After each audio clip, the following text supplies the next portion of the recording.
je ferme les yeux, je vois mieux et j'observe le monde durant quelques secondes.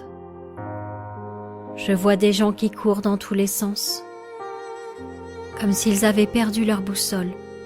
Leurs pieds n'ont même plus le temps de toucher le sol. Ils ont perdu leur repère essentiel. En refoulant leurs émotions, ils se sont brisés les ailes. On leur a interdit d'être en colère. Quand ils étaient joyeux, on leur a dit de se taire. On leur a dit qu'il ne fallait pas pleurer.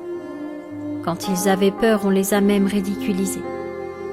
La peur, la colère, la tristesse et la joie qui étaient innées ont très vite été remplacées par l'envie, la jalousie, la frustration et la culpabilité. Rire dérange les grincheux. Pleurer dérange ceux qui dissimulent si bien leur tristesse. Être en colère dérange les donneurs de leçons. Avoir peur dérange les soi-disant tueurs de dragons. Pourtant la joie est le moteur de la vie. La peur, l'anticipation nécessaire pour éviter le danger. La colère, l'élan utile pour sortir de sa cage. Et la tristesse, l'étape indispensable pour tourner la page. Quand chacun aura le droit de les exprimer, les corps ne seront plus obligés de porter les stigmates de ces émotions coincées. Alors je vais commencer. Libre à vous de m'imiter. Moi, je ressens de la joie quand j'entends rire mes enfants. Moi, je suis en colère quand je vois des émissions si stupides à la télévision. Moi, je suis triste quand je vois tous ces gens subir leur vie. Moi, j'ai peur quand je vois la montée de la violence. Oui, j'assume haut et fort de ressentir ces émotions. Je renonce à l'envie, la jalousie, la frustration qu'ils nous injectent dans les veines à longueur de journée, à travers leurs innombrables spots télévisés.